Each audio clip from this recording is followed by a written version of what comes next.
It isn't exactly living the dream, but it's close enough. Finally being out on my own, having my own place, living more or less by my own rules. It's what I wanted, what I needed. It was time to leave the nest, so I finally did. I'm 27. I know that more and more people are staying at home longer, but I still felt a little bit too old to not have my own place. I think my family felt the same way. They never quite understood that the world has changed since they were able to move out at 18. The idyllic days of the 1970s and 80s were gone, and those looking to begin their lives today are faced with steeper challenges. Considering how easy they had it, I could never entirely blame them for lacking a reference point on all of the struggles that most people face in their mid to late 20s these days. But maybe I'm just nice like that. Granted, my newfound freedom comes with some strings attached. I've saved up some decent money over the past few years, but in the current market, the $30,000 I've saved for a down payment doesn't mean jack shit, and the actual cost of a mortgage has ballooned past what I could afford. Renting wasn't really an option either, considering how it somehow cost more than owning a home, and wouldn't even leave me with some equity at the end of it all. Soon as I wanted out, I'd be back to square one. These factors would led me to the condo I now currently reside in. Some years ago, my dad bought a bunch of properties hoping to rent them out and milk them for money as a retirement plan. When one of them turned up vacant, he offered me a deal. I'd pay the bills and the mortgage and I could live in it until I found something better. As deals went, it wasn't bad given that the alternative was continuing to squat in my parents' basement, which didn't appeal much to me or to them, so what I did simply made sense. We both knew I could maintain the place without dipping into my savings.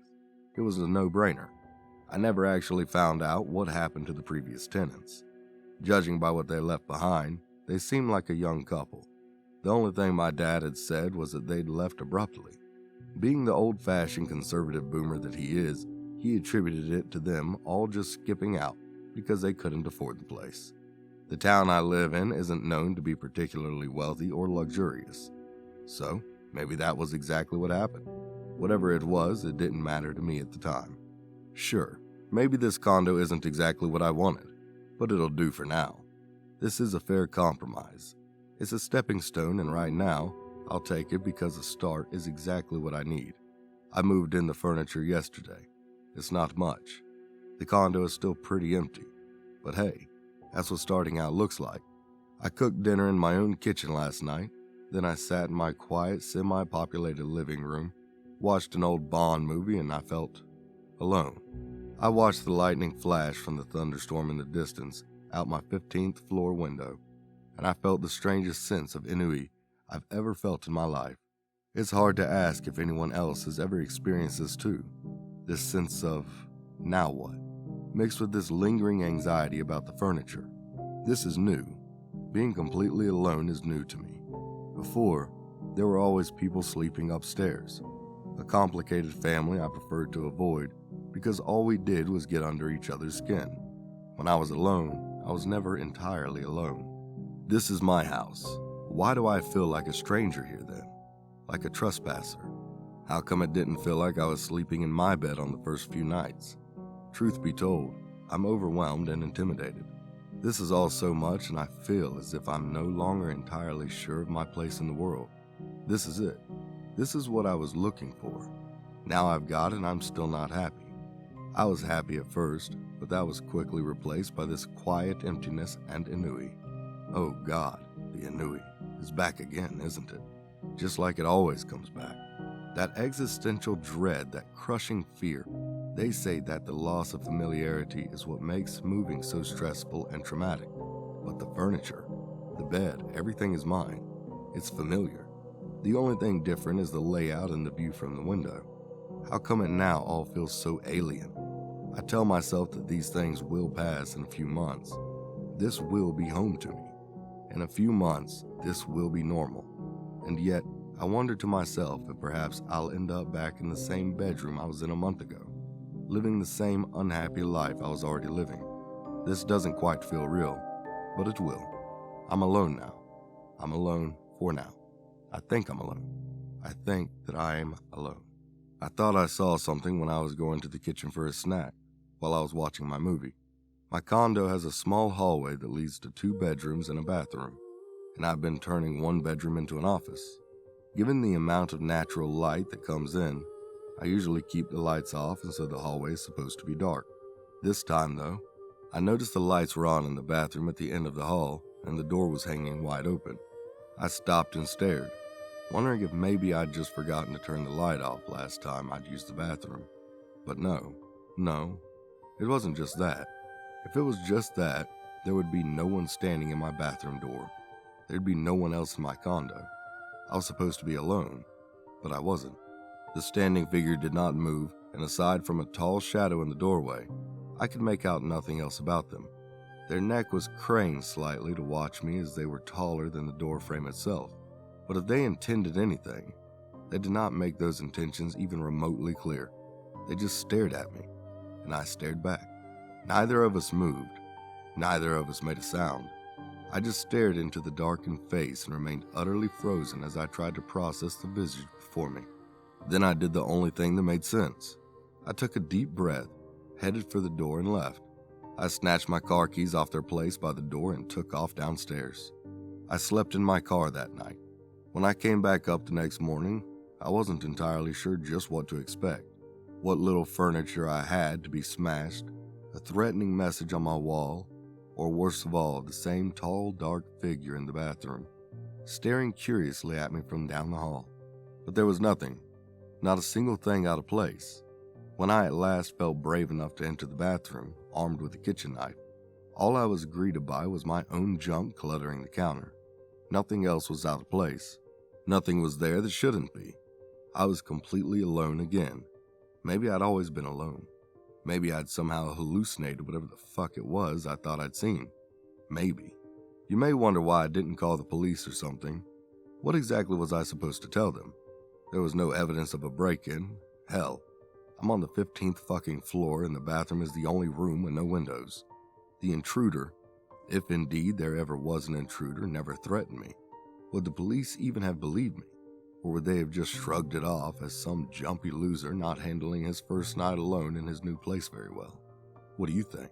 The second night I worked in my new office. I put effort into the office to make it as nice as I possibly could, since I knew I'd be working from home for the foreseeable future. That sense of ennui hadn't faded, and it distracted me from my work, even after the 9-to-5 workday had ended, and I had nothing but time on my hands. I found myself staring aimlessly out the window and trying to get to the bottom of this funk I'd found myself in. What's wrong? I don't know. I thought it would feel different. Different how? I thought it would be freer. I want to adopt a cat. You can't have a cat in this condo. It's against the rules. I want to move someplace where I can have a cat. You can't afford that right now. Wait a year, and then see. It's just a stepping stone. I'm bored. You are lonely. Maybe. Do you want to go on Grindr and get laid? Since when have you met anyone decent on Grindr? Well, there was that one guy, the cook. He was a decent fuck. I don't think he'd like me very much. You never know. Go on Grindr and go get laid. Free from prying eyes. I found myself mindlessly tapping away at my phone before I even made up my mind on whether or not it was a good idea to go on Grindr. Let's be honest. Nobody goes on Grindr because they're thinking clearly. While I did so, I just happened to glance at the window again, and there, reflected in the glass, I saw the door to my office open behind me. I had left it open, sure. There was even some light coming in from the hall. Nothing odd about that. The figure standing in my doorway, though, head tilted to watch me on the other hand. Yeah, they were a little bit odd. Just a little bit. I froze. Staring at them with wide eyes, fear paralyzed me. I'd almost convinced myself that they weren't real, that it had just been a bad dream or something else. But that was not the case. They were there, just like they'd been there the night before. No. This time they weren't in my bathroom. This time they were in the hall. This time they were watching me through the door. This time the only place to run was out my window, and there was a 15-floor drop between me and safety. So all I could do was remain completely and totally paralyzed with fear, staring into the shadowy face of whatever it was that loomed in my doorway. I sat there. It dawned on me that I should have been able to see the details in its face. I was close enough. It wasn't quite that dark out. I should have been able to see something, but there was just that unbearable darkness. That shadow stared into my very soul and left me with a cold and empty feeling. The fading twilight sky outside my window seemed to illuminate nothing. There was darkness around me, as if night had come prematurely. I thought to myself, if it hasn't killed me by now, surely it doesn't mean me any harm, right? I'm not so sure I truly believe that, though. Something about the tension in its posture, the alertness of it, something about it left me uneasy and truly afraid. We stared at each other as the sun set through the window behind me and slowly dragged the room into an oppressive darkness. It wasn't long before I couldn't see the thing at all, and I waited, tense and afraid for the sound of it coming ever closer to me. It never came. I waited and I waited and I waited as minutes slipped into hours, but it never came. I considered going towards the door or reaching for the light switch, but a primal fear in me kept me from doing just that. After a while, I eventually gathered up the courage to turn on the flashlight of my phone and cast it over towards the door. I felt a sharp, jarring fear in my chest as I saw the same shadow watching me from the doorway. I didn't keep the light on it for long, lest I upset it. All I did was let out a terrified little yelp of fear and abruptly put the phone away. I expected that thing to react, for it to rush to me and rip me limb from bloody limb. As before, it didn't move. It didn't come for me, but morning did. I'd sat there, waiting and staring into the doorway for so long that when the sun's rays began to slowly light up my room again, I was almost legitimately surprised, both by the fact that I had stayed up all night, watching the shadow outside my door, and the fact that when the light illuminated the doorway, there was nothing there, nothing waiting for me, just an empty hallway, for the time being at least. I called in sick to work and slept through the day. Then before dusk fell, I did what I'd been thinking about doing the night before. I'd been courting different grinder dates after I woke up, looking for someone who wouldn't mind some company for the night. It was probably a shitty way of getting out of the house, but it made sense to me and wasn't quite the same admission of defeat that renting a hotel would have been. There was a guy, Gary, that I met. Stopped by his place when I was done with work for the day. I don't know if I'd normally have bothered with him. He was the sort of guy who spends too much time on Grindr. He came to the door with his pants off, but he had a bed to sleep in. He was a good enough fuck to get my mind off everything for a bit. Maybe I would have gotten my mind off it entirely. But when I woke up in the darkness of Gary's bedroom, with the snoring stranger sleeping beside me, I couldn't help but anxiously look up towards his bedroom door and see the shadow standing outside. Something darker than the darkness in his bedroom. A living void that watched me silently. Just the sight of it gripped me with a quiet and crushing dread. But I could not move. Would not move. I would not dare risk invoking any wrath it had to give. All I did was stare back at it, as silent tears began to run down my cheeks. When morning came, I left Gary's as quickly as I could, and from there, I wondered, what is it that I should do next? I'll admit that it helped, writing this all down. It's scattered and disorganized, just like my headspace right now. I'm sure I wish I could do better. I really do. But I've been sitting in my car deciding whether I'm brave or stupid enough to go back into that condo. Putting this all down has made me realize that I'm not. I'm leaving the condo. I won't go back. I'll go home. Let my dad be disappointed in me. I'll let him say that I couldn't handle it. I don't care. I just want to get away. I don't know if going home will fix this. I don't know if I can fix this.